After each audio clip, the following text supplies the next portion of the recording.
아, 그 나이대가 좀 궁금해요. 이게 손 들어 보세요. 25세 이하. 아이씨가 뭐예요? 25세, 26세 걸리는구나. 25세. 그러니까 네, 30세, 26세부터 30세. 오케이. 30세 이상. 오케이. 그다음 또 손 들어 보세요. 학생. 나는 일단 돈을 벌지 않는 뭐 학생, 백수, 하여튼 나는 돈을 벌지 않는다. 네, 오케이. 나는 지금 돈을 벌고 있다. 네, 감사합니다. 네. 제가 이렇게 레이즈 포인트를 좀 주면 좋겠는데 다음 하기가 되게 쉽지 않거든요. 혹시 가능하면 레이즈 포인트를 좀 주셨으면 좋겠는 하겠고요. 네, 이게 강의하다가 다음 이러면 이제 제가 이렇게 생각하고 넘기는 것 페이지가 있는데 넘겨주세요. 또 앞으로 가주세요. 이렇게 되게 쉽지는 않는데 한번 구하셨으면 방송실에서 레이즈 포인트 기를 좀 구해주시고요. 네, 다음으로 넘겨주세요. 네. 저는 뭐 여기도 붙였지만 저희 직업은 뭐 여러 개입니다. 그러니까 강의를 하기도 하고요. 8권이나 책을 저자이기도 하고요. 뭐 여러분들이 잘 못 보는 방송에 나가서 YTN이나 또 EBS나 이렇게 또 생방이나 라디오 방송을 또 하기도 하고요. 근데 이제 제가 생각하기에 제가 스스로 제가 좋아하는 직업은 그 재무 상담사라고 하는데요.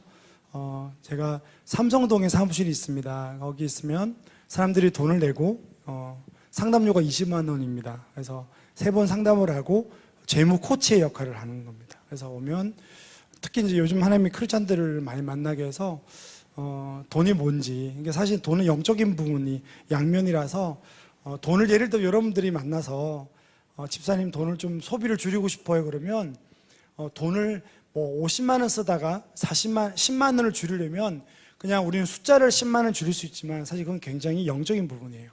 내가 10만 원을 줄이려면 돈을 어떻게 쓰고 있는지, 그게 나에게 어떤 행복을 주는지, 내가 그걸 통해서 뭘 얻고자 하는지, 어떤 자기 삶을 돌아보지 않으면 숫자 10만 원 줄이는 거는 당장은 되지만 행복하지 않은 채 줄이게 되는 거죠. 근데 그런 일들을 제가 현장에서 하고 있기 때문에 오늘 강의는 2가지를 할 수 있어요. 그러니까 하나는 성경적인 어떤 원칙들을 좀 알려주고요. 하나는 여러분들이 어떤 고민인지 다 알고 있습니다. 제가 둘째 딸이 수요일 날, 지난주죠. 수요일 날 수능을 봤습니다. 그래서 여러분하고 똑같은 딸이 있고 둘째가 19살이니까 그래서 이제 그 아이의 또 미래도 고민하고 청년들, 제가 또 교회에서 청년부 부장집사입니다. 교회는 아주 작은 교회입니다. 한 150명 정도 되는 교회고 청년들은 20명 정도. 우리는 청년들하고 또 먹고 자고 이야기하고 고민하고 또 토요일마다 한 달에 한 번 또 세기간 스타디도 하면서 여러분들하고 가까이 있다고 생각하면 돼요. 그래서 멀리 있는 아저씨 집사님이 아니고 청년들과 같이 고민하고 여러분들 어떻게 하면 좀 도움을 주고 여러분들에게 선배로서 이렇게 유익을 줄까 고민하는 선배라고 보면 되고요. 다음으로 넘겨주시면 됩니다. 그래서 오늘은 2가지를 1시간이라서 이 모든 걸 다 못합니다. 그래서 영적 전투 현장에 대해서 좀 이야기를 하고요. 오늘은 크리스천 재무 원칙에서 아마 재정에 대한 희년을 선포하라까지 하게 될 거고 다음에 또 기회가 되면, 왜냐면 1시간에 그 재무 원칙이라고 해서 여기 돈 벌지 않는 학생도 있기 때문에 뭐 예를 들면 투자를 어떻게 하고 저축을 어떻게 하고 결혼할 때 또 전세 임대를 어떻게 하고, 이게 좀 더 실질적인 것들은 또 뭐 다음에 기회가 되면 하거나 여러분들 이후에 또 책이나 방송을 통해서 봤으면 좋겠고요. 오늘은 아마 돈 관리까지 가면 1시간 정도가 지나갈 것 같습니다. 넘겨주세요. 네, 오늘 그래서 첫 시간, 그러니까 여러분들이 저랑 이야기할 때 여러분들이 궁금한 것들이 있고 제가 원하는 것들이 있는데 세상은 제 강의를 통해서 재테크를 듣고 싶어요. 집사님 어떻게 하면 돈을 굴리죠? 제가 강남 쪽에서 제 수익률이 되게 좋은 편이거든요. 그래서 이렇게 서민들이 오면 재무 코치를 하지만 자산가들이 오면 돈을 굴려주는 자산관리 일도 하기 때문에 제가 수익률이 나쁘지가 않아요. 그래서 이제 많은 사람들은 뭐 어떤 주식을 사야 되나요? 주식 투자를 해야 되나요? 또 뭐 어떻게 하면 펀드를 어떤 걸 가입을 하면 수익이 나나요? 이런 데 관심이 있지만 크리스찬들은 그건 나중에 문제예요. 그래서 청년의 때는 돈을 수익을 내는 건 의미가 없어요. 그래서 제가 제일 싫어하는 책이 20, 30대의 재테크에 미쳐라. 그런 책이 있거든요. 우리는 재테크에 미칠 게 아니고 우리 삶에 대한 비전을 잡고 만약 여러분 중에 급여가 생기면 이걸 관리를 해야 되는 거예요. 그래서 돈이 많은 사람들은 수익률을 올리면 돈이 되지만 일반 청년들은 돈이 많지 않기 때문에 우리는 옷을 하나 덜 삼으로써 아낌으로써 관리함으로써 수익을 얻는 되니까 여러분들 그런 걸 좀 나누도록 하겠습니다. 넘어가 주시고요. 그래서 제가 한 10분 정도 여러분들을 오늘 1시간 강의인데 여러분들 어떤 걸 듣고 싶은지 요즘 고민이 뭔지 물어보면 이야기해볼까요? 안 할 것 같은데 질문들 많이 해요. 그래서 분위기 보다 하는 분도 있고요. 한 서너 명만 제가 질문을 돈과 관련된 어떤 것도 제가 답을 드릴 수는 없지만 고민을 나눌 수 있고 여러분들에게 가이드를 해줄 수 있습니다. 제가 현장에서 지금 이 일은 15년째 하고 있거든요. 그래서 어떤 일이든 10년 하면요 도사가 돼요. 근데 15년째입니다 올해. 그래서 많은 것들을 나눌 수 있으니까 돈과 관련된 어떤 것도 관계없습니다. 오늘 질문을 손들어 좀 해주시고요. 해주시고 그걸 좀 질문을 받고 강의를 풀어나가도록 하겠습니다. 예. 생각 지금 해도 돼요. 요 근래 돈과 관련된 어떤 것들, 돈을 안 버는 사람들은 돈을 안 버는 사람도 돈 걱정을 하겠죠. 예. 손 들고 네 자매님 감사합니다. 네. 예, 혹시 무슨 마이크 있으면 안 들려서 그래요.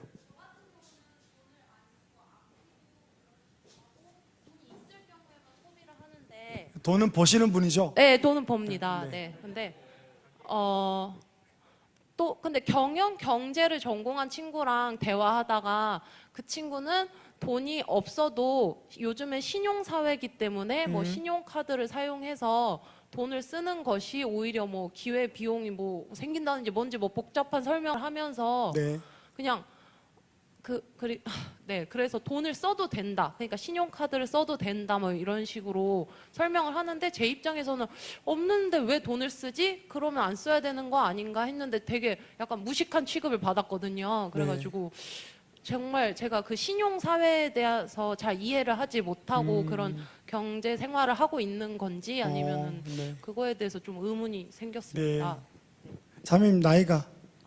저는 29입니다. 아, 제 20대 중반이 안 돼서 보여서 네, 감사합니다. 네, 신용사회. 네, 또 감사합니다, 자매님. 또 네. 확실히 마이크 듣는 게 다 모든 분들에게 유익합니다. 네. 저는 궁금한 게 이제 제가 크리스찬이잖아요. 그러면 그러니까 11조도 하고 나눈다고 해야 되나? 섬기면서 쓰는 네, 뭐 기부나 플로잉 하는 거는 네. 그런 지체들을 뭐 사주거나 막 이렇게 할 때 저는 한 10% 정도 생각하고 있거든요. 제 월급에. 근데 그런 기준이 있는 건지 아니면 그냥 제 마음에 그런 마음이 들어서 제가 그렇게 하는 거잖아요. 네. 근데 성경적인 입장에서는 어떤 기준이나 아니면 그런 게 있는지 궁금해요. 네. 그 10분의 1, 자매 입장에 10분의 1은 11조를 포함한 10분의 1인가요? 아니 11조 빼고. 제외하고. 제외하고 이렇게 혹시 리더신가요? 네, 간사. 네, 그런 것 같습니다. 네. 뭐 얼마 있든 없든 이거는 돈이 많고 적음의 문제가 아닙니다. 오케이, 그래서 자매님의 질문은 성경적인 혹시 뭐 기준이 있는지 또 내가 섬길 때 얼만큼 섬기고 도와야 되는지 이렇게 물었습니다. 또 하나만 더 받아볼까요?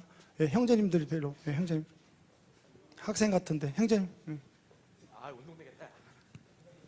감사님 감사합니다. 이렇게 뛰어다니시니까. 네, 취직할 때 연봉에 대해서 요즘에 좀 복지가 좋으면 연봉이 좀 낮고 복지가 그 연봉도 좋은 데 들어가기 힘드니까 그래서 좀 우리가 걱정 없이 좀 살려면 어느 정도 연봉이 적절한지 그런 연봉의 정도가 궁금합니다. 얼마가 적절한지. 네네. 생각할 때. 그래요. 초봉으로. 초봉.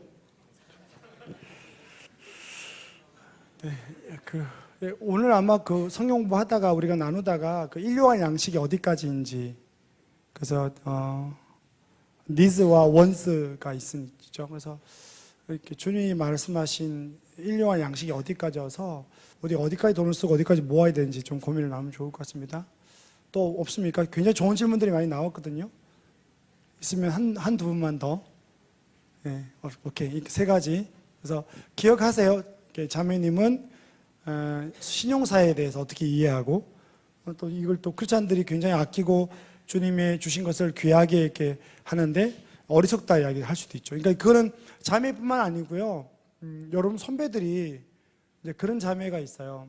이렇게 저한테 문자가 왔어요. 그러니까 문자도 오고 성경 공부를 하는데 아이 둘이 낳고 지금 맞벌이 하다가 외벌이를 해요. 그래서 부부 성경 공부가 또 우리 이제 저녁 오후 예배 마치고 집집마다 돌아다니면서 부부팀끼리 이렇게 한 6팀끼리 성경 공부를 하거든요. 그때 밥을 먹고 교제하고 공부를 하는데 제가 이제 리더인데 저한테 무슨 이야기를 하는가 하면 3년 전에 대출 받아서라도 집을 살 걸 그랬어요. 그러니까 자기는 때를 기다리고 기도 중에 애를 둘째를 낳고 맞벌이 하다가 외벌이가 되는 게 주님의 자기는 돈도 벌고 자기 일에 그 물리치료사를 하거든요. 병원에서 복지관에서. 근데 그 일을 또 앞으로 계속 전문직으로 할 수 있으니까 좋은 데를 그만두고 둘째를 낳고 애를 키우는 거예요. 그러니까 이제 맞벌이에서 외벌이 그리고 집도 이제 믿음으로 선택하고 뭐 청약이라고 해서 임대주택 이런 데 있는데 거기 안 된 거예요. 그래서 기다리는데 주위의 친구들이 그 병원의 친구들은 다 만약에 집이 4억이면 2억을 빚내서 사는 거예요. 네, 무리하게 사고. 근데 모두 그렇게 해서 이제 2년이 지났어요. 자기는 그게 믿음이라고 생각해서 그렇게 무리하지 않게 또 때가 되면 주님이 집을 주시고 자기 순리대로 이렇게 하려고 했는데 2, 3년 뒤에 집값이 한 5억이 된 거예요. 예를 들면. 그럼 이제 믿음이라고 선택하고 살고 있는데 주위에 교회 다니든 안 다니든 그 당시에는 자기가 볼 때는 어리석은 선택이었는데 다 집이 있는 거예요. 그러면서 이제 후회가 되더래요. 말씀 듣고 기도할 때는 이게 바른 거라고 생각하고 되게 평안해서 그 자매한테만은 모든 것들을 우리가 획일적으로는 못하거든요. 이렇게 전체주의처럼 못하지만 최소한 그때 그 자매와 부부는 그게 은혜를 받고 때를 기다리고 굉장히 둘째 낳고 쉬는 것 자체가 예배드리면서 아이에게 엄마를 선물 주는 거잖아요. 급여는 좀 못 받더라도 엄마를 선물 주는 게 제일 크다고 생각해서 선택했는데 집을 안 산 게 후회도 되고 원망도 되고 아마 이런 것들이 그러니까 이런 후회가들이 있고 고민이 되는 거죠. 그래서 이제 바보 취급 받고 병원 친구들은 너 뭐 그렇게 믿음 살면 뭐가 주어지냐, 하나님이 뭘 너한테 해주냐 이런 것들이죠. 이런 고민들이 좀 우리에게 있는 거고요. 이제 하여튼 하나씩 풀어보도록 하고요. 넘어가 주세요. 그런 질문들 오늘 좀 답을 드릴 수 있을 것 같아요. 그 다음 페이지로 넘어가고요. 그래서 제가 기대하는 건 뭘까요? 그러니까 제가 사실은 교회에서 요청이 되게 많아요. 강의해달라고. 청년부도 그렇고요. 여전도 요청도 있고요. 제가 부부 쪽 전문으로 많이 신혼부부학교, 결혼예배학교 많이 가다 보니까 재정 강의 요청을 많이 받는데 제가 주일날 우리 교회 섬기느라고 우리 교회 또 작은 교회라서 어디 나가지는 못해요. 근데 오늘 우리 교회 예배 마치고 딱 오니까 15분 걸렸어요. 빨리 도착해가지고 롯데리아에서 아침, 점심 안 먹어서 버거 하나 먹고 왔는데 가까워서 온 거예요. 정말로. 이렇게 멀리는 못 가는데 어쨌든 제가 이렇게 올 때는 기대하는 건 뭐냐면 여러분들이 세상에 속지 않기 위해서 사실 강의를 와요. 그리고 여러분들이 청년들 만나보면 너무 대해서 교회에서는 말을 못해요. 교회는 믿음 생활을 하는 거고 또 여기 있으면 되게 마음이 편해요. 다 비슷하고 비슷한 생각과 세계관을 가진 사람이 비슷한 걸 나누기 때문에 우리는 바보가 되지 않고 힘이 돼요. 근데 흩어져서 매일매일 우리 삶에 오늘 제가 좋아하는 찬양 3개를 다 하던데 너무 은혜스럽고 좋았어요. 그래서 흩어질 때는 우리는 외로워지는 거죠. 그리고 세상은 내 기준으로 돌아가지 않는 거죠.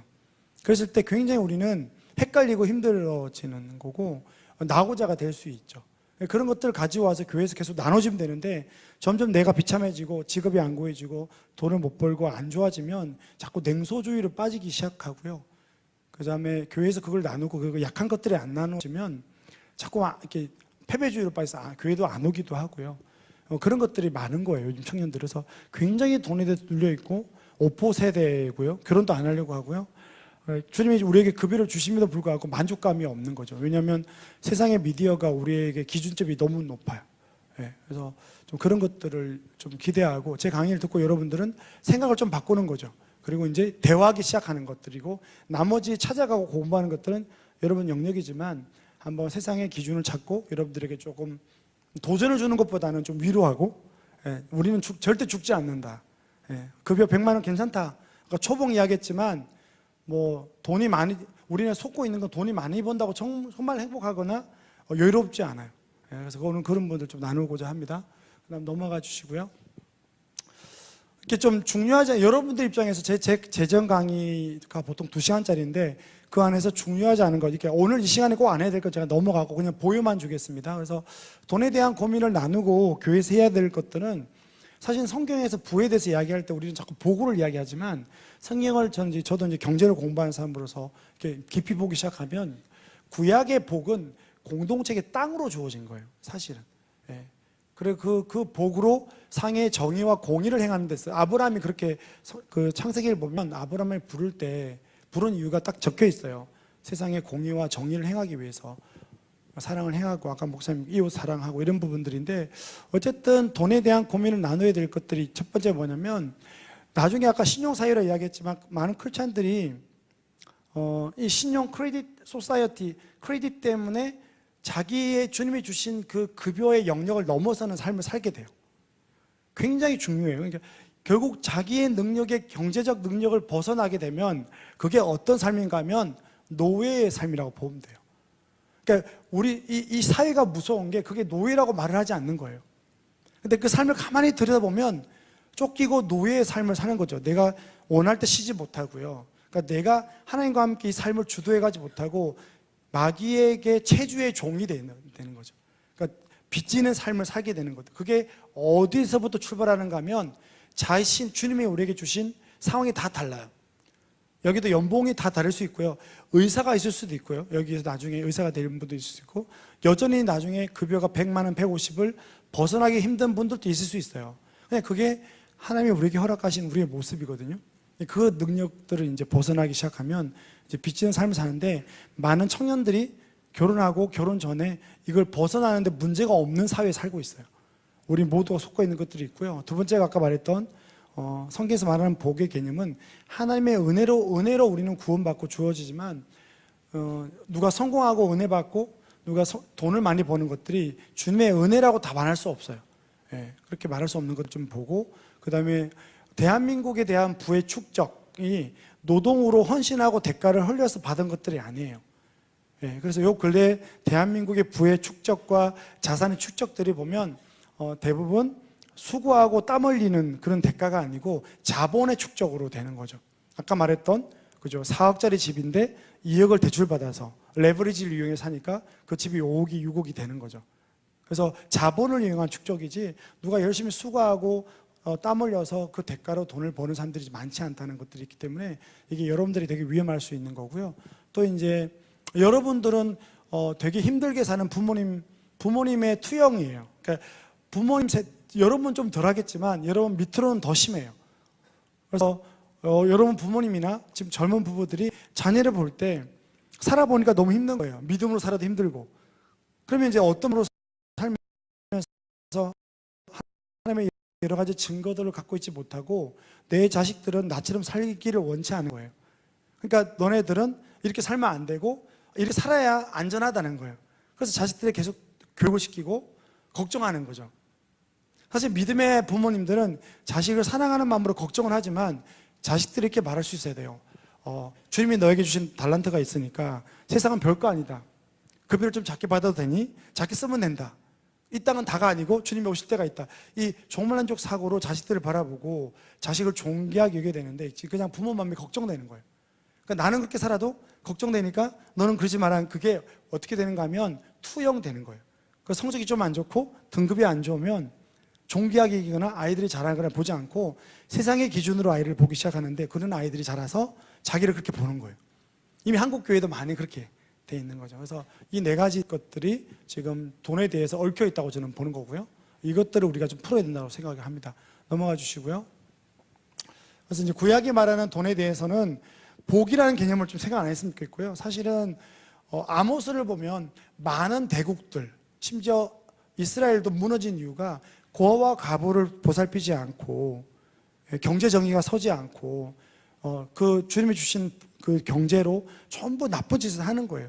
결국은 이제 부에 대해서 이야기할 때 축복이라는 개념보다 돈이 여러분들에게 주어졌을 때 혹은 저에게 주어졌을 때 이게 거의 저주에 가까운 하나님을 떠나는 계기가 더 될 수 있는 거죠. 우리는 돈이 주어지면 더 잘할 것 같지만 저는 있어도 보고 없어도 보고 있어도 봤는데 정말 이렇게 가난한 사람이 더 축복은 아니지만 하나님을 떠날 수 있는 게 더 커요. 부자가 되면. 이런 부분들을 경고를 많이 구약에서 하고 있고요. 넘어가 주세요.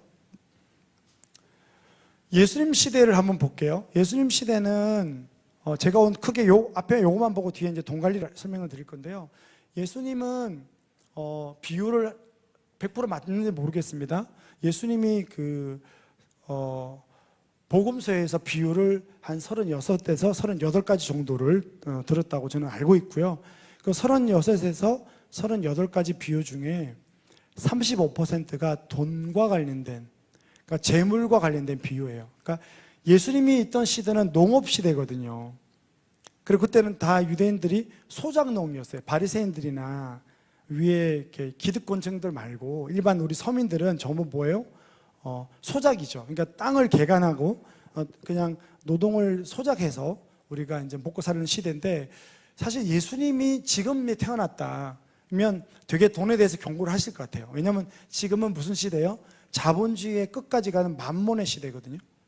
예. 그래서 신자유주의가 결국 금융위기로 2008년 금융위기로 자본주의의 끝, 이 악랄한 신자유주의가 잘못됐다는 것을 이제 스스로 세상에 공포한 게 2008년도예요.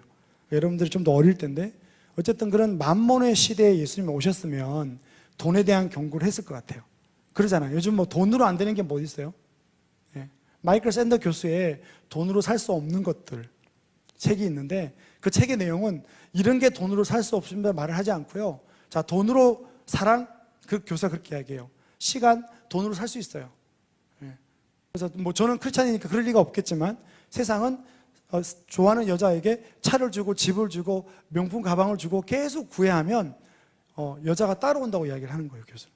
세상은 그럴 수 있겠죠. 시간, 여러분 쫓기는 삶을 살고 있지 않아요? 돈 많은 사람들은 사람들 비서를 구하죠. 그러니까 내가 내 일을 하기 위해서 뭘 해요? 돈으로 사람을 사서 내 시간을 세이빙하는 거죠. 그리고 시간은 돈으로 살 수 없다고 이야기하지만 그 교수 말은 만몬의 시대, 지금 시대에는 돈으로 할 수 없다고 생각하는 모든 것들을 다 돈으로 하고 있는 거예요. 그래서 그건 다시 사람의 존귀함들을 원위치로 돌려놔라는 게 이제 마이클 샌더 교수의 그거죠. 어쨌든 예수님이 지금 태어나면 그런 이야기를 할 수 있겠지만 예수님의 시절은 농업 시대라고요. 근데 그때도 예수님이 돈에 대한 경고들을 많이 하고 이상하게 재물에 대한 비유를 너무 많이 드신 거예요. 이상하리만큼 많이 드셨어요. 그 말은 예나 지금이나 이생의 자랑, 뭐 탐욕, 안목의 정욕 이런 것들은 여전하다는 거예요. 여전하고 구약 시대에 과부의 기름병 기억나세요? 혹시 아세요? 네, 엘리야가 승천하고 엘리사가 남아서 과부의 기름병을 해서 과부가 죽게 된, 과부가 이렇게 힘들잖아요. 과부의 남편 누군가 하면 전도사님이 있었어요. 파트타임 전도사님. 그 사역자인데 어려워진 거예요. 그래서 엘리사에게 왜 찾아갔어요? 찾아가서 뭐라고 말하는가 하면 죽겠다는 거죠. 그래서 채권자들이 와서 이 빚을 갚지 않으면 내 자녀들이 이제 당장 노예로 팔리는 걸 이야기하는 거예요. 그러니까 그때도 심지어 교회 공동체 안에도, 그리고 또 남편이 신학생이었고 사역자인데도 불구하고 어떤 이유로 죽은지 모르게 죽었어요. 남겨진 고아와 과부가 돈이 없는 거예요. 생활비로 빚졌겠죠. 이제는 이제 노예로 팔릴 때까지 간 거예요. 옛날에도 그런 것들이 있었던 거예요. 그러니까 지금만 가난한 게 아니고. 예수님이 그런 부분에 대해서 굉장히 비유를 많이 말씀을 많이 하셨고요. 어쨌든 이 두 구절 여러분도 아는 것처럼 되게 예수님이 부에 대해서, 돈에 대해서 신약 성경을 보면 좋게 이야기한 구절 한 군절도 없어요. 그래서 예수님의 마음은 이런 거예요. 얘네들이 이렇게 존귀한 자로 부름받았는데 돈 때문에 걱정하겠다. 이런 걱정들을 하고 있는 거죠. 뭐 더 좀 시간이 없어서 넘어가겠는데요. 어떤 그런 부분들이 있고요. 부자 청년도 보세요. 종교 생활 다 했거든요. 한 가지 부족한 게 있는데 버리고 떠나라, 나를 따라오니까 근심하고 돌아갔잖아요. 그러니까 부자 청년에게 한 가지는 모든 것이었던 거죠. 뭐 이런 부분들도 있고요. 넘어가 주세요. 네. 그리고 뭐 이 구절도 있죠. 가이사에게. 이게 굉장히 중요한 거예요. 한 번만 더 넘어가 주세요. 우리가 성경 구절을 많이 보는데 여기 보시면 티베리오스가 로마 두 번째 황제예요. 아구스투스가 일본 황제예요. 그래서 이게 데나리온이에요. 그러니까 옛날에는 예수님이 있을 때 시절은 데나리온으로 세금을 냈어요. 그래서 유대인들은 데나리온으로 세금 내는 걸 반대했어요. 왜 그런 줄 아세요? 데나리온에 뭐가 새겨져 있어요? 형상이 새겨져 있어요. 그래서 예수님이 마태복음, 누가복음에 바리새인하고 헤롯 땅이 왔어요. 그래서 바리새인은 이 형상을 싫어하는 거죠. 그래서 세금을 안 내려고 했어요. 그래서 계속 반대했어요. 세금 내는 것을 가이사에게. 이유는 뭐예요? 종교적인 거죠. 왜? 우상을 섬길 수가 없고 이 동전에 우상이 섬겨졌기 때문인 거죠.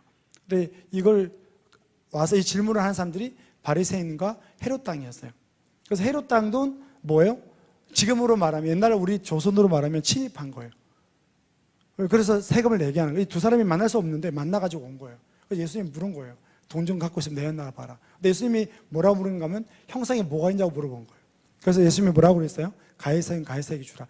이게 왜 어떤 의미인가 하면 세상 기준에는 이 동전을 말할 때 가이사 입장에서는 형상을 세울 때 뭐냐면 모든 백성이 내 노예라는 거예요.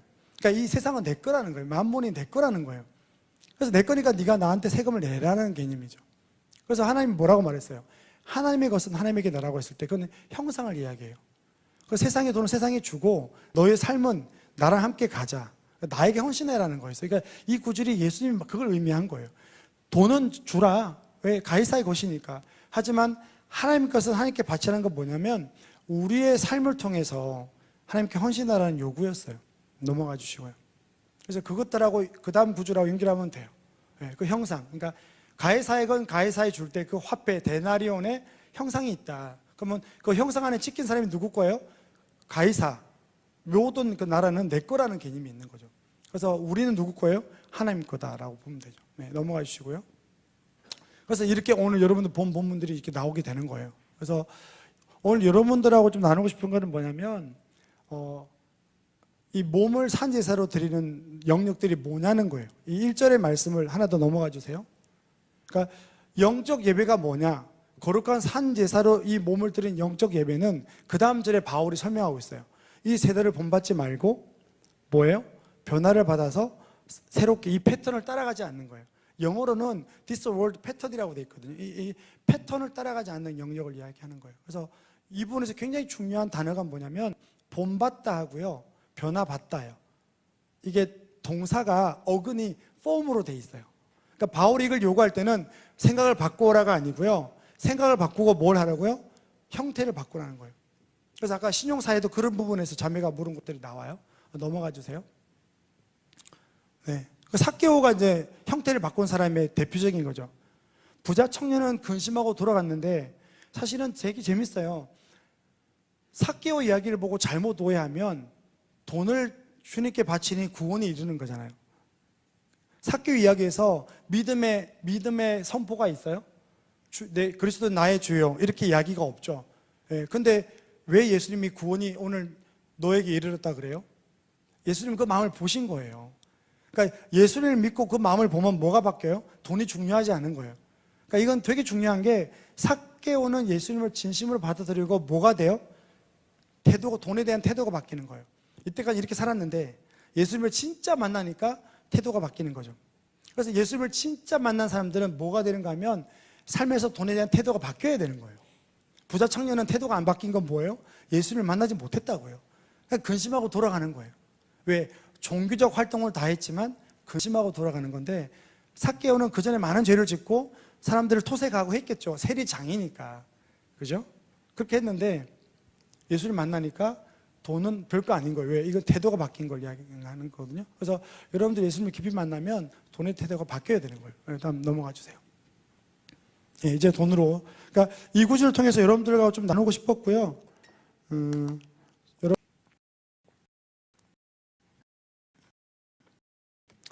여러분들이 아까 초봉 형제가 이야기했지만 여러분들이 급여를 다루고 직장을 구하고 내가 돈을 쓰는 거는 뭐라고요? 영적인 거라고요. 이걸 통해서 하나님의 기쁨을 좀 저는 보여주는 거죠. 제가 여러분들에게 강의를 통해서 가장 크게 두 가지를 해드리고 싶어요. 그러니까 세상에 속지 않는 것들, 아까 신용사의 이야기 이제 지금 할게요. 세상은 지금 여러분들이 죽으라고 공부해가지고 세상에 나가면 세상은 어떤 세상인가 하면 신자유주의 경제체제예요. 이게 저는 오늘 이게 좋다 나쁘다 뭐 이런 걸 이야기하러 온 건 아니에요. 그냥 어떤 팩트를, 현상을 여러분들에게 설명드리고 그 현상 가운데 그리스도인이 어떤 것들을 만몬에게 속고 있는지, 사탄에게 속고 있는지 제가 설명을 하고 그럼 어떻게 해야 되는지에 대한 대안을 드리고자 온 거예요. 넘겨주세요. 두 가지가 있어요. 신자유주의와 참조틀 기억하세요. 넘어가 주세요. 제 강의가 생각보다 어려워요. 그러니까 제 강의는 여러분들이 정신을 딱 차리고 생각을 해야 돼요. 죄송하지만 계속 생각을 해야 돼요. 네. 그래서 계속 지금은 믿음을 쓰는 것보다 여러분들이 저보다 더 머리가 좋잖아요. 네. 그래서 생각을 해서 집에 가서 이제부터 시작을 해야 되는 것들이죠. 그래서 꼭 기억하세요. 신자유주의는 뭐냐면 여러분들이 왜 힘든 줄 아세요? 왜 지금 비정규직이 많은 줄 아세요? 왜 이런 부모님들이 한평생 죽으라고 일하고 퇴직하고 노년이 되면 그렇게 비참하고 혹은 여러분 부모님을 한번 보세요. 놀았어요? 평생 일했다고요. 여러분 부모님들은. 진짜예요. 60세가 지금 넘는 분들은 지금도 일하고 있어요. 근데 일하기를 멈추면 어떻게 해요? 아무도 보상이 없어요. 아무도 여러분 부모님을 책임 안 져요. 국가가 있는데도, 교회가 있는데도, 특정 교회가 아니고요. 교회라는 공동체가 있고 국가가 있는데도 불구하고 한평생 일했지만 아무도 우리를 책임 못 져요. 책임이라는 건 부자를 되게 하는 게 아니고요. 생존을 책임 못 진다고요. 생존. 작은 집 하나, 먹고 사는 밥 몇 끼, 아플 때 병원 갈 수 있는 권리, 이 정도도 우리는 개런티가 안 되는 사회에 살고 있다. 그게 뭐예요? 신자유주의 국가예요. 그러니까 왜 그렇게 된지를 보면 한번 그래프를 보시면 1970년도에 어떤 일이 발생되는가 하면 1970년도에 이 두 가지 선이 만나요. 그죠? 같이 가죠. 이게 뭐냐면 GDP가 경제 성장을 하면 여러분 부모님 세대 때는 실질적으로 소득이 올라갔어요. 무슨 말인가 하면 아빠 소득으로만 해도 예를 들어 20, 30년 전에는 아빠가 이래요. 그러면 그거 받아서 그냥 거주의 목적, 뭐 좋은 집을 사는 게 아니고요. 내 집에 살아요. 그게 전세든 내 집이든. 우리 아이들 학자금 써요. 그 다음에 노후에 보내요. 그 다음에 내가 병원 가요. 그게 다 됐어요. 엄청난 돈을 벌지 않아도 부자가 될 수 없어도 그냥 열심히 그냥 노동하고 일하면 60세까지 직장을 다닐 수가 있었고요. 완전 고용이었고요. 그 다음에 나중에 집도 있고 뭐 문제가 없어요. 근데 한번 보세요. 70년대 어떤 일이냐. 이게 이제 오일 쇼크인데 제가 이걸 이야기할 필요 없고요. 어쨌든 70년대 세계 경제가 이건 이제 미국 데이터예요. 세계 경제가 스태그플레이션. 그러니까 이럴 때 공부해 놓는 거죠. 스태그플레이션은 디플레. 그러니까 GDP 성장은 저성장이죠. 그러니까 GDP는 성장되지 않고 뭐 경제 성장은 이루지 않는데 인플레는 일어나는 거예요. 물가는 오르는 거예요. 생각해 보세요. 내가 급여가 5년 전에 200만 원이었어요. 그러면 5년 후에도 200만 원이에요. 그럼 내 급여는 홀딩돼 있죠. 근데 물가가 우유값이 5년 전에 1리터가 예를 들어 2,000원 하는데 지금은 3,000원 해요. 그럼 내 급여는 똑같은데 물가가 오르면 살 수 없잖아요. 그게 스태그플레이션이라고 보면 돼요. 그게 오일 쇼크로 일어나는데 어쨌든 이런 일이 일어나고 여기서 중요해. 이때 이제 여러분들이 혹시 들어봤는지 모르겠지만 레이건 대통령과 영국의 대처 수상 철의 여인이 이제 등장하게 되죠. 그래서 전 세계가 선택한 건 뭐냐면 신자유주의를 선택했어요. 이게 뭐 나쁘다보다 그때 그것밖에 선택할 게 없어요. 그래서 세계 경제는 어떻게 해요? 살아났죠. 그림 한번 보세요. 70년대 초에 잠깐 꺾였다가 같이 꺾여요. 생산성도 같이 꺾이고 중산층의 실질 소득도 같이 꺾이는데 80년대 들어서서 신자유주의가 들어오면서 위에 보세요. GDP, 생산성 증가율 혹은 경제 성장이라고 봐도 돼요. GDP는 계속 오르죠. 그죠? 경제는 계속 성장하는데 우리 소득은 어떻게 돼요? 오히려 80년보다 명목 임금 상승은 올라요. 근데 실질 임금은 안 오르는 거죠. 이런 현상이 일어났어요. 자, 그러면 여기서 이제 문제가 생겨요. 잘 보세요. 여러분들이 이후에 지금 여러분 마음에 좋은 직장, 뭐 초봉, 연봉 많은 거, 결혼할 때 어떤 형제는 돈이 없으면 자매가 있는데도 결혼 못하고 미루는 것, 여러분들 마음에 돈 걱정하는 모든 것들이 사실 이 팩트에 다 담겨 있어요. 우리가 왜 그러고 사냐는 거예요. 왜 선배들이 그러고 살았는 게 여기 나와 있어요. 자, 생각해 보세요. 경제가 성장해요. 그럼 뭘 요구할까요? 문화를 요구하는 거예요. 경제가 성장하면 그만큼 전셋값이 오르죠. 안 그럴까요? 경제 성장이 막 이러면 전셋값이 오르고요. 또 하나는 굴러다니는 자동차가 좋은 것들이 등장해요. 왜? 국가가 돈이 많으니까. 기업들이 돈이 많은 거죠. 경제가 성장하고 GDP가 3만 불이고 와 우리 대한민국이 부자가 됐어요. 직장 다니다 보니까 막 빌딩이 올라가고 아파트가 좋아지고 문화적으로 굉장한 것들이 풍성해지는 거예요. 그럼 매스미디어는 계속 쏟아내죠. 왜? 이제 대한민국은 잘 사는 나라가 되었다. 근데 문제는 뭐가 안 올라요? 우리 소득이 뒷받침이 안 돼요. 근데 재밌는 건 아까 자매 말대로 소득이 뒷받침이 안 될 때 크리스찬들이 할 수 있는 게 뭐예요? 자족이죠. 자족. 그러니까 크리스찬 재정 원칙은 하나만 배워가면 돼요. 죄송합니다. 답이 없어요. 크리스찬 재정의 원칙은 자족이에요. 자족. 예, 만족하는 거죠. 이게 안 되는 이유는 주님 앞에 갈수록 이건 돼요. 예배드리고 예배자로 살아가고 내가 누군지 어디서 왔는지, 그러니까 십자가 앞에 가고 주님을 깊이, 그래서 제가 자꾸 삭개오 이야기를 하는 거예요. 두 분 다 만났지만 우리는 늘 주님을 만날 수 있는 게 날마다 와요. 매일매일. 이건 매일매일의 싸움이 없어요. 저는 재정 관리를 잘할까요 못할까요? 매일 싸워야 되는 거죠. 이거는 끝난 게임이 아니에요. 어떨 때는 저는 제가 성공해요. 아 성공했다. 아 잘 안 샀다. 어떨 때는 아 나도 무너졌네. 그럼 저도 그래요. 제가 많은 싸움을 하는 거죠. 저도. 요게 이제 문제인 거죠. 자, 그럼 사람들이 그걸 가지게 되는 거예요. 가난한 사람들이 모였을 때 괜찮았는데 가난한 동네에 부자 레스토랑에 들어오고 부자가 1명, 2명 들어와요. 자, 그러면 9명은 안 가요. 모여가지고 안 가도 돼요. 저기에. 왜? 9명이 안 가니까. 그럼 옛날엔 부자만 그걸 먹었다고요. 왜? 돈이 많으니까. 근데 1명, 2명 건너가요. 이렇게. 1명, 2명 건너가서 먹어보는 거죠. 사보고, 가져보고 니까 좋아요, 안 좋아요? 좋아요. 예. 모든 탐욕은 먹음직해 보이는 거예요.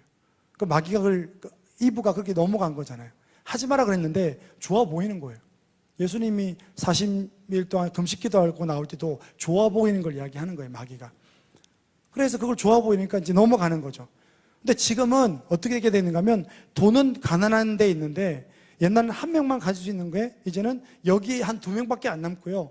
8명이 일로 넘어간 거예요. 그 다 가지고 있고 누리고 있는 거죠. 예, 외제차 타고 있고요. 좋은 명품 가방 쓰고요.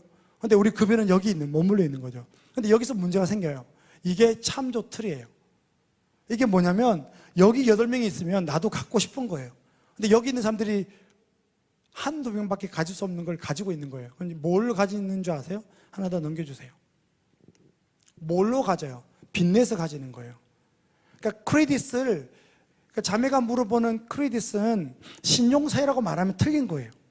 크레딧이 원어의 뜻이 뭔지 아세요? 뎁트예요.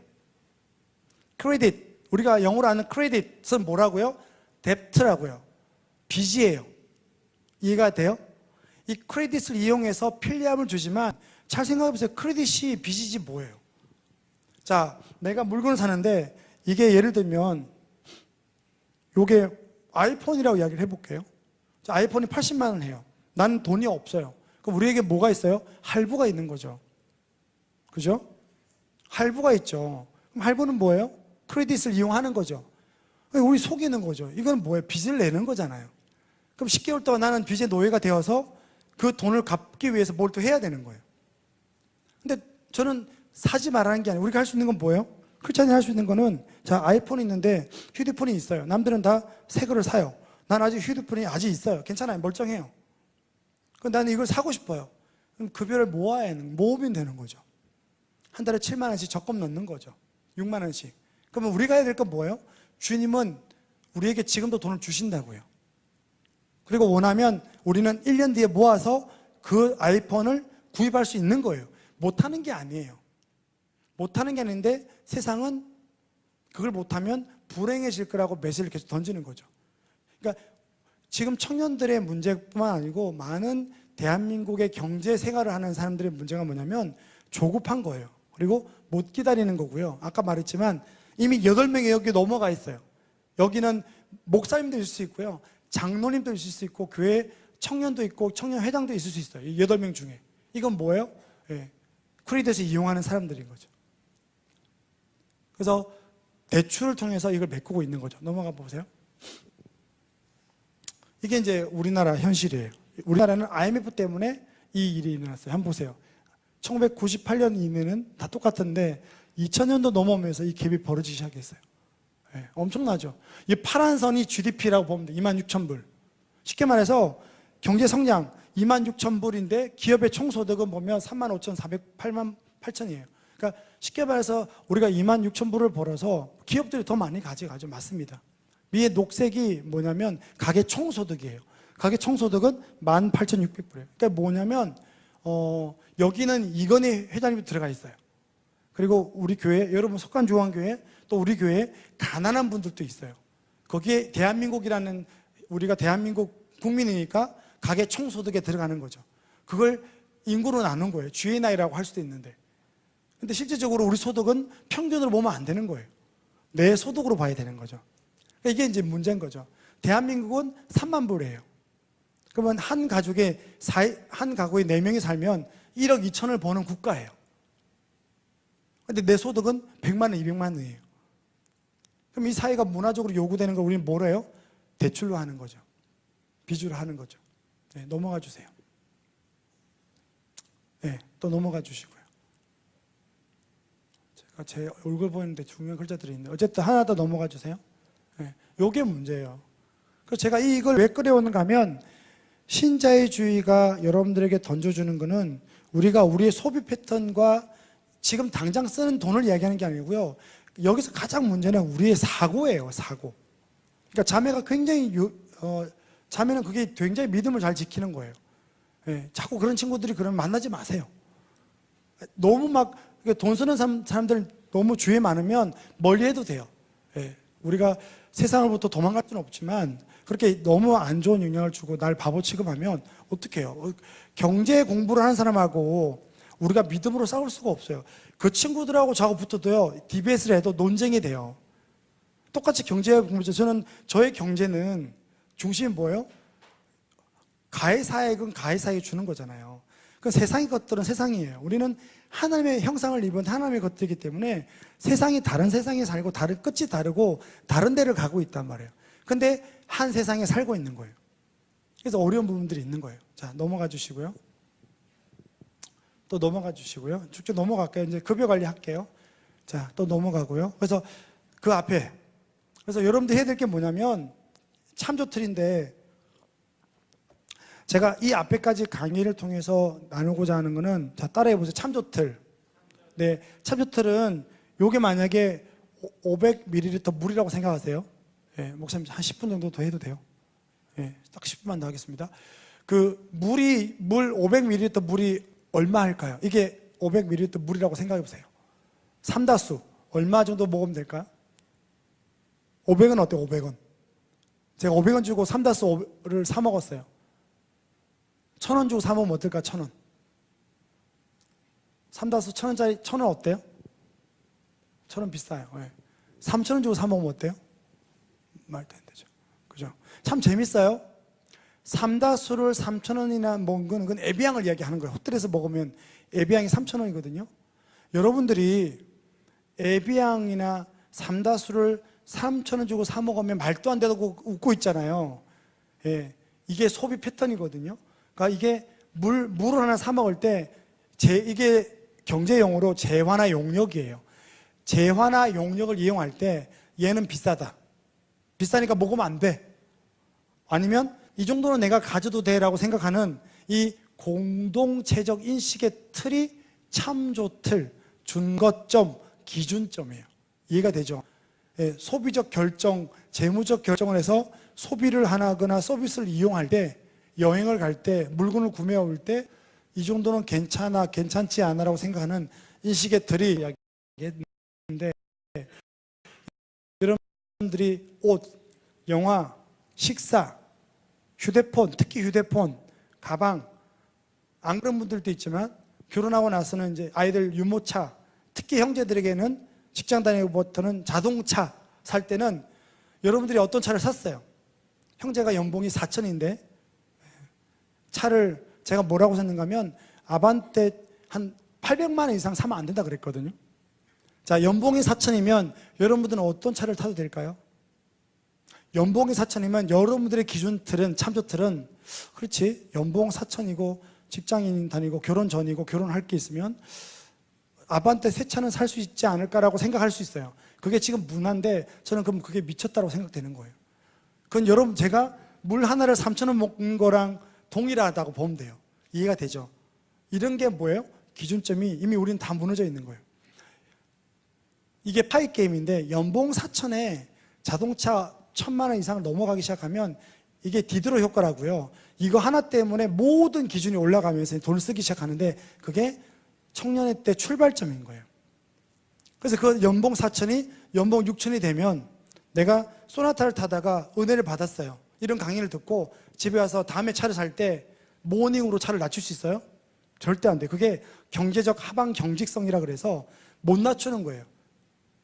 인간은 못 낮춰요. 성령이 크게 오셔야 되는 거예요. 아, 진짜로요. 그러니까 돈을 하나 줄이는 거는 이게 굉장히 고질적이라고 보면 돼요. 여러분 온 삶으로 지난 20, 30년간 만들어낸 습성이고 사고의 틀이에요. 이거는 그냥 문화적인 결정이 아니고요. 그거 소비를 하기 위해서 수많은 것들이 이 뇌에서 여러분들의 세계관과 가치관과의 충돌이 있는 거예요. 그래서 이거는 거의 그래서 청년의 때 해야 될 것들은 고정 지출을 늘리면 안 되고요. 여러분들이 급여를 처음 받았을 때, 여기 만약에 급여가 없으면 처음 받을 때 지금 여러분들이 해야 될 게 뭐냐면 참조틀, 기준점을 세상에서 말하는 반의 반으로는 떨어뜨려야 주님이 주신 돈 걱정 없는 삶을 살 수 있는 거예요. 너무 높아요, 지금. 교사가 230만 원 버는데 우리 교회 애들도 그래요. 2년마다 모여가지고 해외여행 가는 거예요. 그 제가 스타 되면서 많이 혼내줬어요. 나 미쳤다. 무슨 돈으로 가니까 카드 긁고 있는 거예요. 그러니까 사실은 믿음하고 카드 긁는 거하고는 생각 없이 긁는 거예요. 아, 진짜 그래. 생각 없이 긁는데 이거는, 근데 이게 믿음의 행위라니까요. 생각 없이 긁는 것들이 이후에 나를 노예의 삶으로 인도한다니까요. 필요할 때 교회 헌신하고 필요할 때 돈을 내려놓을 수 없는 거죠. 왜? 그래서 나중에는 돈이 없으면요. 점점 돈이 없으면 사람들이 11조부터 줄여요. 몰랐죠. 11조부터 줄이는데 아무한테 말 안 하는 거예요. 예, 말 안 해요. 11조가 제일 아까워요. 그만큼 떠내려가는 거죠. 예. 그래서 그게 뭐냐면 참조 틀인 거예요. 그래서 제가 지금 여러분들에게 숙제 내드릴게요. 오늘 강의 숙제 1번.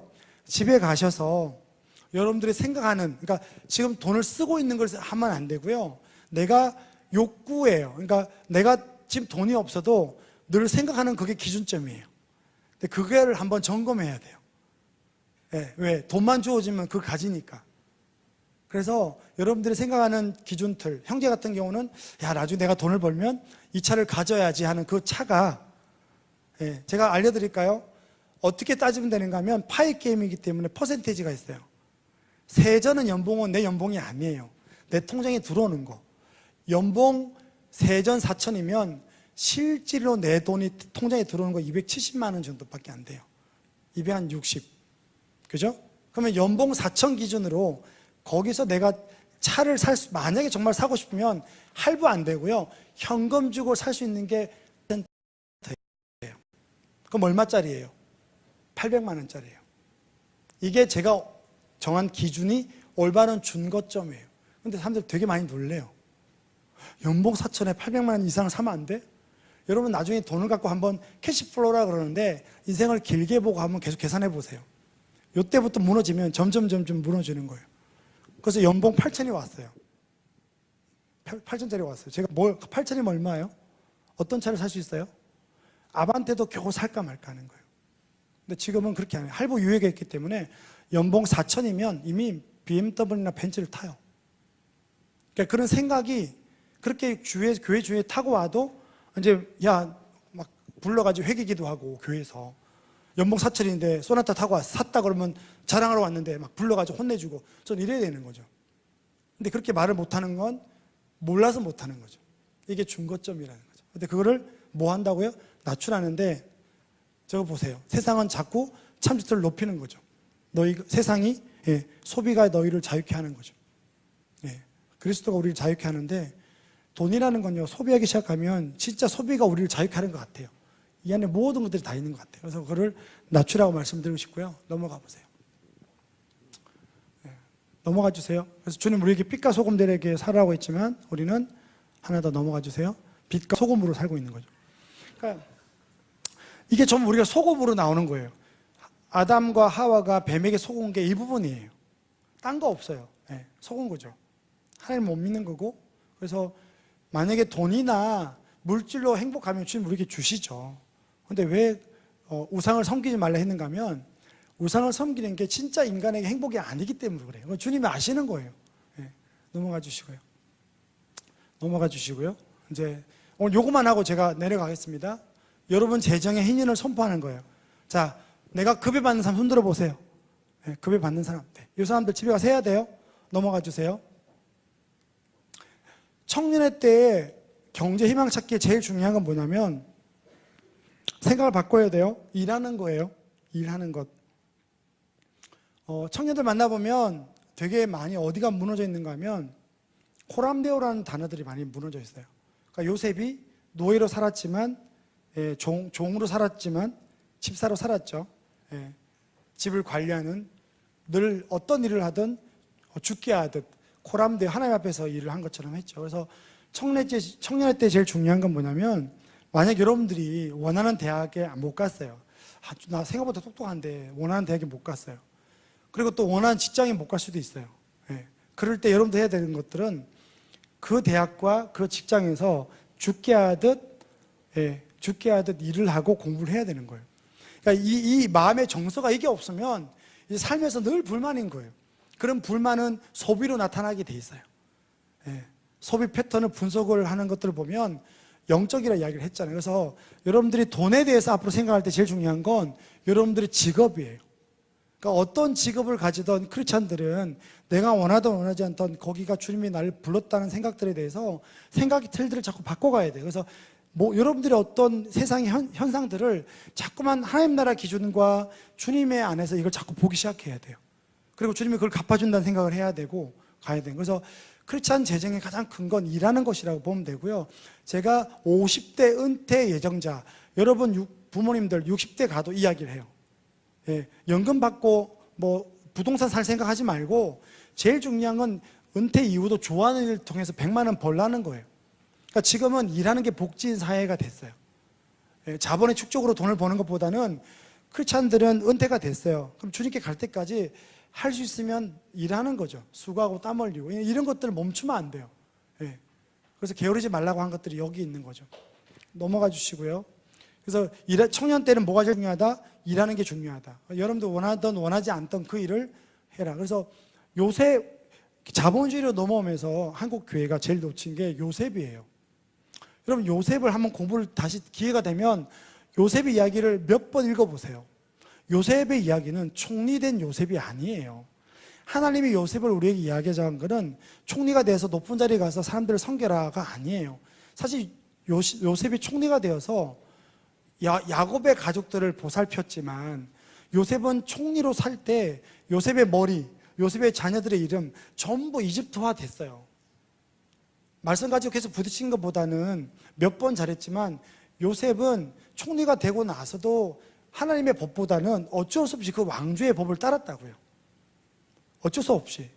그래서 요셉은 총리 이후가 문제가 아니고 총리 이전에 요셉의 꿈에 대한 요셉의 헌신과 지금 청년들은 요셉을 보면서 총리를 꿈꾸는 게 아니고요.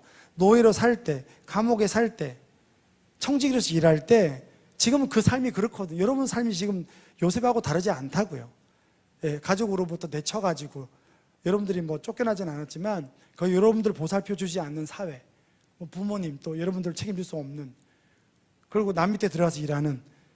하지만 빛이 난 거죠. 요셉이 어디 가든 빛이 났죠. 왜? 꿈꾸는 자였으니까. 말씀을 가지고. 그러니까 저는 그게 지금도 통한다는 거죠.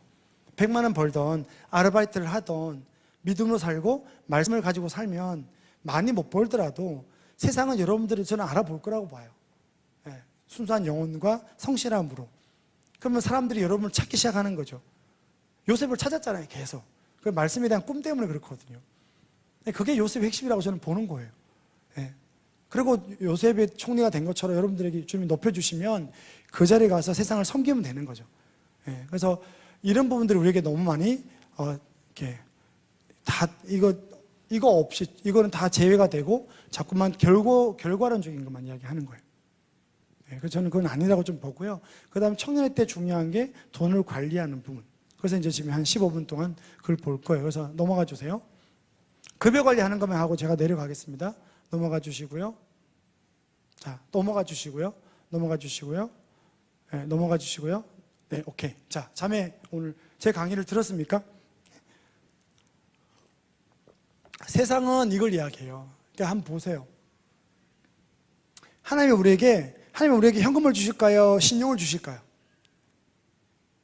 뻔한 거지만 하나님은 우리에게 죄송하니 크레딧을 허락한 적이 없어요. 크레딧을 이용하는 것은 우상이란 말이에요. 제가 이렇게 강의하면 사람들이 세다 그러는데 성경에서 자기가 좋은 것만 차지해서 그래요. 성경 어디를 봐도 크레딧은 없어요. 성경에서는 부채나 빚을 그렇게 무서워해요. 왜? 노예의 삶이니까. 그래서 하나님이 희년대도 레위기나 신명기를 통해서 그렇게 희년을 선포한 거예요. 희년은 세 가지예요. 땅에 50년마다 그 처음에 그 지파 12개 지파로 나누어졌던, 그죠? 가나안으로 들어가서 하나님이 제비 뽑아가지고 땅을 나눠줬잖아요. 그 땅이 살다 보면 또 막 섞여 있을 거잖아요. 그죠? 왜냐하면 사람들은 생활비가 없으면 땅을 팔고 또 생활비 없으면 나중에 몸을 팔았거든요. 그래서 하나님의 마음은 뭐냐면 이렇게 나눠줘도 이것들이 죄인이니까 내 형상들이 깨어진다는 거예요. 내 형상들이. 너는 거룩한 자로 제사장으로 불렀는데 네 삶이 깨어지니까 안 되는 거죠. 그래서 빌립빈 부익부가 없게끔 50년마다 땅을 다시 해방시켜 준 거예요. 그게 희년이라고요. 첫 번째 희년의 의미가 땅이에요. 두 번째는 뭐예요? 땅을 풀어주고 두 번째는 노예를 풀어준 거예요. 노예. 왜? 노예는 뭐예요? 부채를 또 탕감해 주는 거예요. 그래서 노예와 부채는 같이 가죠. 부채를 탕감하면 노예로 풀리니까. 이게 희년의 의미거든요. 그래서 하나님은 그만큼 없는데 써가지고 빚지는 것들을 싫어하시고, 그 다음에 내가 과소비나 이렇게 빚지지 않아도 그 과부의 기름병처럼 과부의 기름병의 그 과부는 사치를 했거나 명품 가방을 썼거나 BMW를 타다 그렇게 된 게 아니라고요. 제가 그 시절에는 못 살았지만 고대 근동사회에 살면서 어쨌든 그냥 가족이 이렇게 몇 명 살는데 아빠가 없단 말이에요. 그러면 그 과부가 살기 힘들겠죠. 이거는 생존의 문제로 비쳤단 말이에요. 그럼 하나님의 마음은 뭐예요? 사치하지 않았지만 생존의 문제로 비친 사람들이 생긴다는 거예요. 죄된 인간의 살니까. 그럼 그런 사람들도 그 구조가 계속 가지 않도록 부채를 탕감해주고 노예를 풀어주라고 한 거예요. 그래서 심지어 나중에 여러분들 돈을 많이 벌면 교회 안에서, 지금 말고요, 지금은 돈 벌 수가 없으니까, 제 나이가 됐을 때 돈이 많으면 교회 안에서는 서로 확인하고 돈을 빌려줄 때, 물론 보증 쓰면 안 돼요. 그런 거 말고 돕기 위해서 어떤 시스템 안에 돈을 빌려줄 때는 그리스도인끼리는 이자를 받으면 안 돼요. 신명기에 나와 있어요. 이자를 안 받고 빌려주라고 돼 있어요. 제가 안수집사 할 때 그런 거 배웠어요. 물론 알고 있었지만. 그만큼 빚의 문제는 놀라운 거예요. 그래서 일단 여러분들은 이 두 가지 중에서 신용을 쓰면 안 돼요. 제가 우리 딸이 고3이라 그랬는데, 제가 딸도 그렇고 우리 청년부도 그렇고 제일 제가 조심시키는 게 뭐냐면, 사회 나오자마자 크레딧을 쓰는 순간 우리는 죽는다고 생각해야 돼요. 그러니까 크레딧을 딱 쓰는 순간 우리는 죽으면, 왜? 주님이 우리를 훈련시킬 수 없어요. 우리가 이 가운데 우리를 두고 어떤 하나님의 계획이 있어요. 그 안에 이 형제는, 이 자매는 약간 재정적으로 어려워야 돼요. 그럴 수도 있어요. 근데 주님은 못하게 막아놨는데 이 친구는 다 가져요. 뭐로 가져요? 카드로 지르는 거죠. 그래서 여러분들은 일단은 제가 말하는 거는 신용카드를 오늘 집에서 다 잘라라는 게 아니에요. 일단 여러분들은 신용을 쓰면 안 되는 구조로 가야 되는 거예요. 신용을 쓰면 안 된다는 거죠. 저도 신용카드를 써요. 그러니까 현금을 쓰는 세 가지 방법이 있어요. 현금 쓰기. 두 번째는요, 체크카드 쓰기. 지금 카뱅 되게 좋아요. 카카뱅크.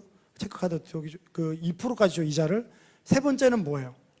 세 번째는 저처럼, 전 용돈이 100만 원이거든요. 왜냐면 어디 강의도 많이 가고 기름도 넣고, 그래서 또 제가 뭐 청년들이 돈도 많이 쓰고 해서 집에 주님 다음으로 높으신 분, 저희 아내분이 저한테 매달 100만 원을 넣어줘요. 100만 원을 넣어주면 100만 원을 넣는 거죠. 예를 들면 제 다음 주가 11월 말이잖아요. 11월 말 되면 12월 1일 날 저한테 카드 결제로 청구될 금액이 없어요. 왜? 11월 1일 날 100만 원을 넣어두고 쓰니까요. 이해가 돼요? 체크카드가 뭐예요? 돈을 넣어두고 쓰는 거잖아요. 그죠? 그러면 신용카드에 돈을 넣어두고 쓰는 거는 체크카드랑 똑같아요? 안 같아요? 같은 거죠. 기왕이면 신용카드를 안 쓰길 바래요. 왜? 컨트롤이 안 돼요. 근데 할 수 있으면 체크카드를 쓰고 마일리지나 뭐가 필요하면 신용카드를 쓰되 빚지지 말라는 거예요. 그래서 돈을 넣어두고 쓰고 제일 조심할 게 할부예요. 아이폰을 샀어요. 그럼 어떻게 사야 돼요? 예, 일시불로 사라는 거예요. 더 저렴해요. 그러니까 이런 것들은 문화인데 이렇게 말하면 우리 모두 속고 있는데 제가 생소한 거예요. 그러지 않아요? 이렇게 돈을 쓰라고 하면 제가 이상한 사람이 돼버린 사회예요. 근데 우리가 이 신용카드를 쓰지 말고 신용을 안 쓰기로 했는데 그러면 휴대폰을 살 때 그것도 신용 아니냐는 거예요. 단 학자금 대출이나 결혼할 때 일부의 전세자금 대출이나 내 집 마련 대출 같이 대출 상환 플래닝을 할 수 있는 거는 어떤 집사님은 그것도 빚지지 말라 그러는데 저는 그긴 좀 열어놨어요. 예, 그거는 갚을 능력이 있으면 그 능력 안에서 집을 사서 갚아가는 거죠. 근데 이 갚을 능력은 내 소득 기준인 거죠.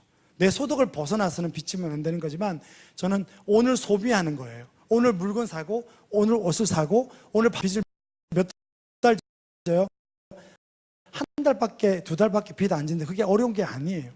여러분들 그것들을 한번 해보시기 바라고요. 넘어가 보세요. 네.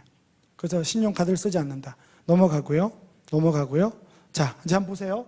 이거 조금 지워주세요. 저 동영상 좀, 네. 한번 보세요.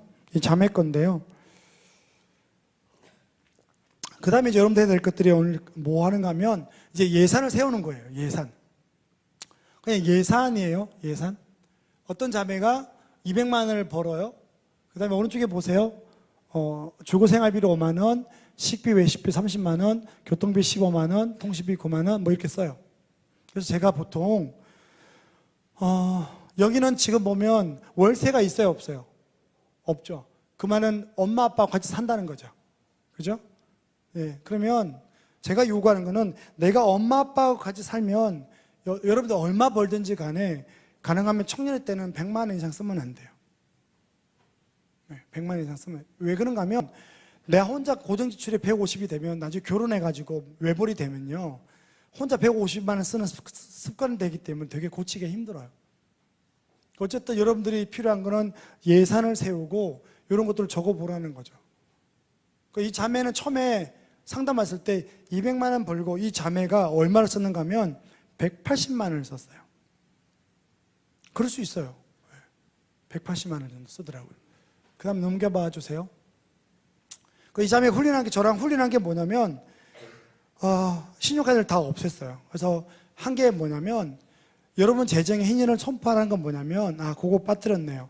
가셔서 해야 될 게 뭐냐면 신용카드 지난달 썼던 거, 두 달 전에 썼던 것들을 다 갚아야 돼요.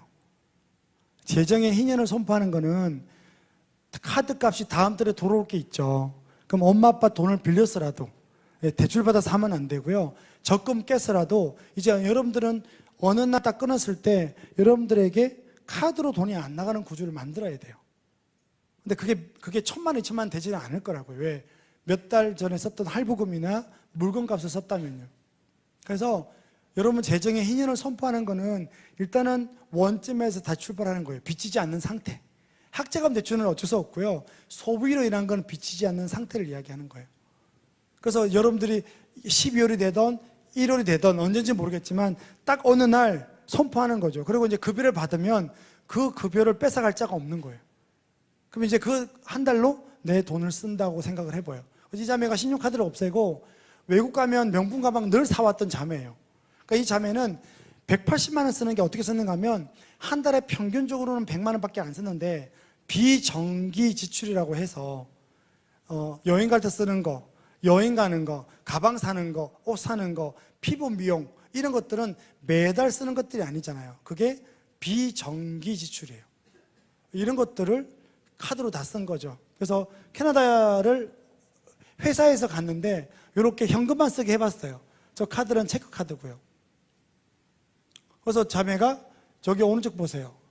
숙박 얼마, 식비 얼마, 교통비 얼마, 기념품 얼마 70만 원 쓰기로 했는데 64만 8천만 쓰고 왔어요. 갔다 와서 하는 말이 뭔지 아세요? 제가 대단하고 놀라운 일을 했다 그러니까 자기가 한 거는 신용카드를 없앤 것밖에 없대요. 신용카드를 쓰면 돈 쓴 게 잘 이렇게 눈에 안 보이는 거예요. 그래서 봉투를 쓰는 거예요. 봉투에 돈을 쓰니까 줄어드는 게 눈에 보이잖아요. 그러니까 리밋이 있는 거죠. 그러니까 한계가 있는 거죠. 그래서 우리는 한계가 있는 삶을 살아야 되는데 신용카드를 들고 있으면 매달만큼은 한계가 없는 삶을 신용카드님이 우리에게 허락하는 거잖아요. 진짜 굉장히 그 과부의 기름병도 나중에 기름이 멈췄잖아요. 과부의 기름병도 하나님이 살아계셨으면 계속 과부가 기름병을 작게 가져와도 그럴 수 있죠. 기름병을 이만큼 갖고 왔어요. 그럼 거기에 기름이 찼지만 하나님이 할 수 있는 건 뭐예요? 한 명만 있으면 팔고 나면 또 생기고 또 생기면 되잖아요. 근데 하나님 나라는 그렇지 않다고요. 그 과부는 어쩌면 그 기름병을 다 팔고 또 힘든 삶을 살았을 수도 있어요. 왜? 이 땅에 우리 삶이 그렇게 수고하는 삶이고 이 땅이 다가 아닌 게 우리 삶이잖아요. 이게 멈춰야 되는 거예요. 멈추는 게 있어야 되는 거죠. 그래서 신용카드도 이 자매는 신용카드 하나 없고 체크카드로 쓰니까 그리고 현금을 쓰니까 돈이 보이는 거예요. 그래서 아까 자매님이 말한 것처럼 신용카드를 쓰는 게 굉장히 어리석고 그리고 그 친구들이 교회 다녀요? 그러면 그 친구가 교회 다니면 진짜 문제인 거예요. 정말이에요. 그러니까 경제학은 사람들이 올바르고 이성적으로 출발하다 이게 효율성이거든요. 경제학의 출발은 사람들은 이성적이고 효율적이기 때문에 돈을 합리적과 효율적으로 움직이는 거잖아요. 근데 그 출발이 잘못된 거죠. 아담 스미스가 놓친 건 뭐냐면 인간은 뭐예요? 효율적이고 이성적이지 않아요. 인간은 죄인이라고요. 그리스도인의 재정의 원칙의 출발은 인간은 죄인인 거예요. 여기서부터 세상의 경제학과 저의 경제학이 다른 건 제가 사람들을 몇천 명 만나고 봐도 우리는 죄인인 거예요. 속지 마세요. 제 고객이 이제 자산가들도 많고 연예인들도 많고 개그맨도 많은데 여러분들이 알만한 누군가 말을 하면 안 되니까 가수들이 있어요. 그 가수는 부부가 가수인데 자매가 월 1,000을 벌고요. 형제가 월 4,500을 벌어요. 월 둘이 합치면 얼마예요? 5,500이에요. 형제가 4,500 벌어서 저한테 왔을 때 한 달에 3,500만 원 썼어요. 말도 안 되는 거지만 그 형제에게는 늘 돈이 불안한 거죠. 음원이 하나 터지고 노래가 터지면 많이 들어오는데 이미 고정비용이 늘어나 있어요. 그래서 늘 4,000을 안 벌면 안 되게 되는 거죠. 부모님한테도 카드를 줬는데 부모님도 자식 잘 키워서 1,000만 원 써요. 그럼 다시 뺏어올 수 있어요? 못 뺏어온 거죠. 뺏어오면 또 며느리가 또 그런다 그러겠죠. 그러니까 형제는 저한테 그랬어요. 4,000만 원을 못 벌까 두렵다는 거예요. 그래서 날마다 곡을 쓰는데 좋아서 곡을 쓸 때도 있지만 지금은 곡을 쓰는 이유가 뭐예요? 음원이 터져가지고 4,000만 원을 유지하고 쓸 때가 있다는 거예요. 교회 다니거든요. 자매는 11조 하는데 형제는 11조 안 해요. 그게 뭐예요? 이성적인 사람이 아니고 죄인인 거예요. 우리가 속는 게 뭐냐면 여러분 소득에 50만 원만 더 벌면 100만 원만 더 벌면 해결될 것 같죠. 5천만 원 벌어도 돈의 문제와 행복의 문제는 해결되지 않아요. 그러니까 궁극적인 이 영적인 갈등은 주님이 오셔야 되고 매일매일 주님과 함께 소비하고 내 삶을 이렇게 점검하지 않으면 안 되는 거예요. 그런 부분들이 있어요. 넘어가 주세요.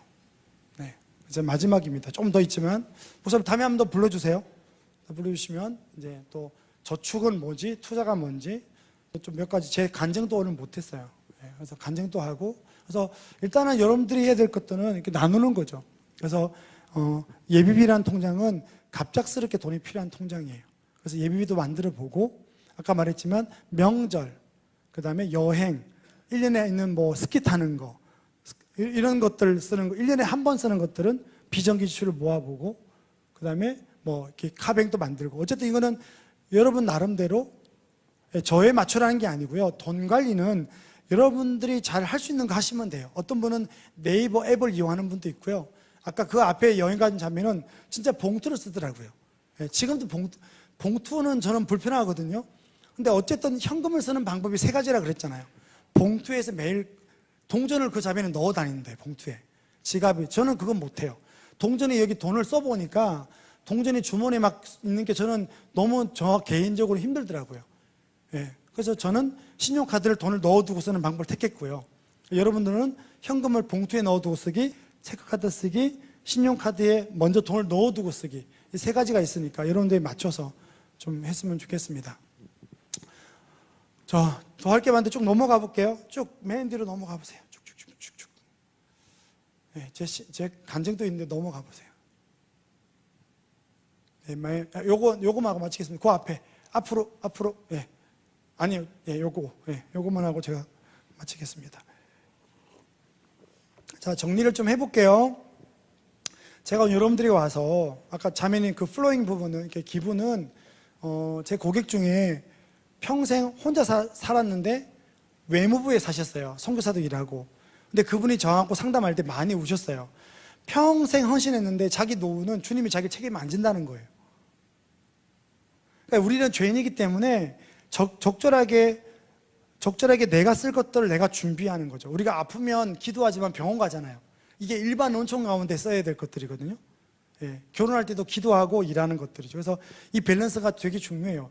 특별원총과 일반 원총이 우리에게 굉장히 중요해요. 그래서 기부할 때도 간사님 써야 되겠지만 다 풀어주고 나중에 결혼할 때 내가 뭐 필요할 때 돈이 없어요. 그럼 빚지는 것들은 안 되는 거죠. 그래서 어떤 집들은 제 고객 중에 부부가 600만 원을 버는데 11조 기부를 250만 하는 집이 있어요. 그러면 35%죠. 그런 집은 정말 차를 10년마다 바꿔요. 그러니까 이 사람은 물론 이 형제가 컴패션에 다니지만 600만 원 벌어서 거의 300만 원, 250만 원을 기부한다는 거는 다른 데 돈을 안 쓰는데 기부해서 250이 내가 볼 때 이 형제와 자매에게 더 기쁨인 거예요. 우리는 말도 안 된다 하지만 절대 안 그래요. 돈이라는 게 이렇게 쓰고 내가 더 남에게 베풀 때 그 기쁨이 충만해요. 그럼 내가 물건 하나 소비하는 것보다 더 충만할 수도 있어요. 그 사람마다 다른 거니까. 그래서 그런 사람들은 다른 걸 더 아껴야 돼요. 왜? 주님이 주신 파이가 정해져 있잖아요. 이 파이를 꺼내서 뭐 10의 5를 쓰는 게 맞는데 10의 3을 내가 남들에게 써요. 그러면 다른 거 쓰는 걸 줄이지 않으면 이 파이 게임에서 빚이 생기게 되는 거죠. 이해가 되죠? 그래서 이제 가능하면 기부를 하되 정해진 금액 안에서 좀 하는 게 좋은 것 같고, 형제가 초봉 이야기했죠. 전 초봉이 중요하지 않다고 보는 거예요. 형제가 원하는 그 일의 가치와 비전이나 이런 걸 더 쫓아갔으면 좀 좋겠고, 중요한 건 연봉으로 여러분 자산이 결정되는 게 아니고 돈을 어떻게 컨트롤하고 관리하는 것들이 더 청년일 때는, 왜 여러분들 1, 2억 갖고 있으면 2, 3% 수익 더 내면 100만 원 생기는 거지만 자산이 없는 사람들은 오늘 내가 50만 원 안 씀으로써 재테크 수익률을 높이는 것들이 더 맞다고 보는 거죠. 제가 참 우리가 만날 수 있는지 모르겠지만 저는 어쨌든 200평 되는 집에 살았어요. 저는 정말 부자로 태어나고 돈에 대해서는 똑같았어요. 정말 철이 없었어요. 제가 미국에 전 4년 공부하다가 들어올 때 제가 미국에 타던 차가 엘란추가였어요. 근데 아버지는 그 차를 가지고 돌아오셨어요. 왜? 제가 직장 가면 차를 살 수 없는 거예요. 근데 저는 부자로 태어나서 한국에 들어가면, 그때 제가 한국에 들어와서 현대그룹 기획실에 들어갔는데, 현대 기획실에 들어가면 제가 아버지가 차를 사줄 줄이라고 생각했어요. 저한테. 부자로 태어났습니다. 근데 아버지는 가지고 오라고 한 이유는 직장 가면 그 당시에 차가 없었어요. 그러니까 미국에 쓰던 차를 갖고 오라고 했는데 저는 교만하게 패고 왔어요. 그리고 현대 기획실에 들어갔고 저의 첫 직장이 차를 결혼하기 차를 못 샀어요. 왜 못 산지 알아요? 그때 이사님들이 소나 다 풀어줬어요. 1995년도거든요. 현대 그룹 이사들이 소나 2를 타고 다녔어요. 초봉이, 제가 지금 나이가 50이거든요, 진짜. 그러니까 95년도에 제 나이 때 차도 다 없었어요. 그때 제 연봉이 1,600이었어요. 그리고 그 1,600은 지금 연봉 4,500하고 똑같아요. 그럼 그때 1,600하고 지금 4,500하고 연봉이 같은데 제가 못 가진 것들을 지금 많은 후배들이 다 가지고 있는 거예요. 무슨 돈으로 가져요? 전부 할부예요. 그래서 제가 그 이야기 하는 거예요. 나는 돈이 없어서 못 가졌는데 같은 연봉에 왜 후배들이 그렇게 많이 가지고 있을까? 문화가 달라진 거예요. 다 가지고 된다고 하는 거예요. 제가 차를 못 샀던 가장 큰 이유는 그 당시에 신입 사원들 중에 현대 기획실에 차가 있는 사람들이 대부분 없었어요. 그러니까 나는 차를 갖고 싶어도 아까 얘기했잖아요. 내 친구가 차가 없으니까 나는 안 사도 되는 거예요. 그리고 소나타를 그리고 이사님들이 차를 타는 거예요. 내가 어떻게 소나타를 타요? 이게 문화예요. 지금은 안 그렇죠. 그랬었어요. 그러다가 제가 하나님이 제가 펜타를 태어났는데 중증장애를 가지고 태어났어요. 22살인데 어쨌든 보지도 못하고 말도 못하고 누워만 있는 아이를 주셨어요. 태어날 때부터 뇌에 무릎 차고 그래서 베스트레스를 딱 봤어요. 근데 저희가 생명이라 낳고 그 애를 길렀어요. 그래서 이제 둘째가 19인데 그리고 늦둥이가 태어났어요.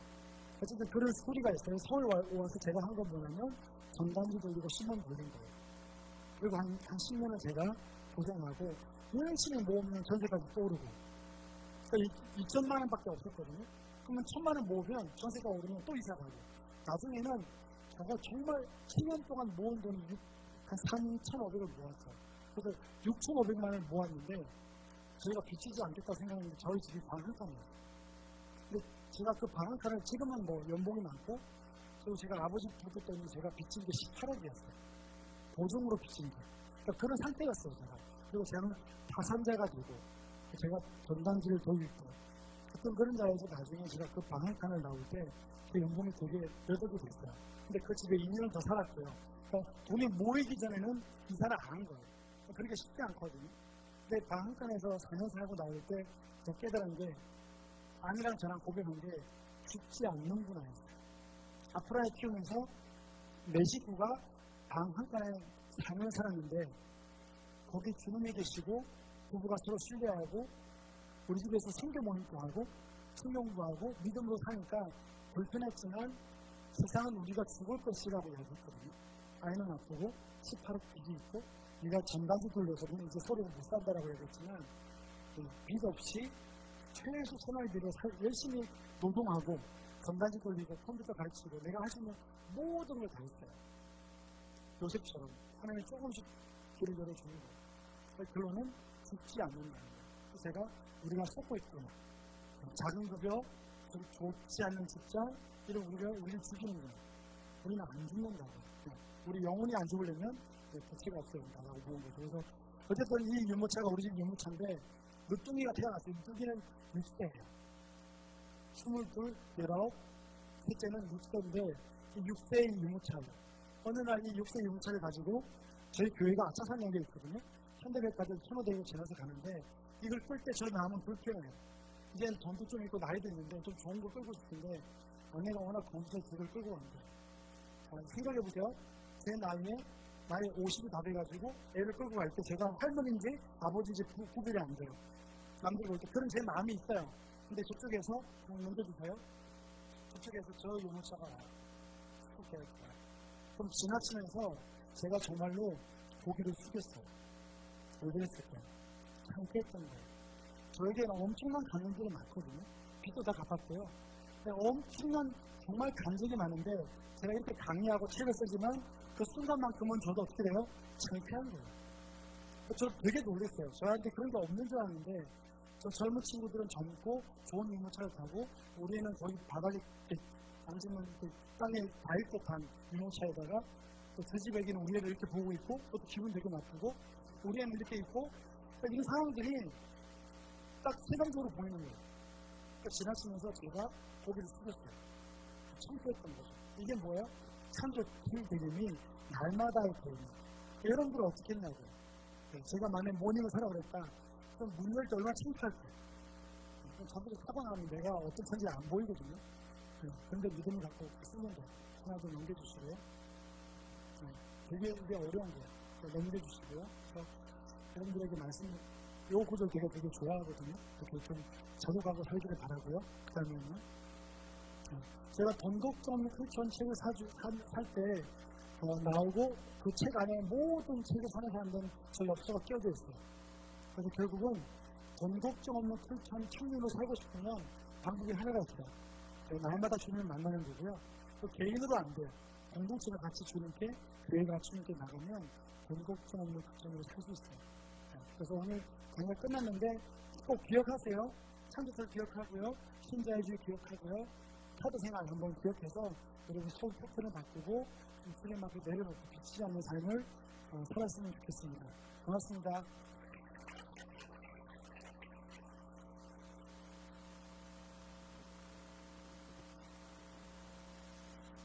Yeah,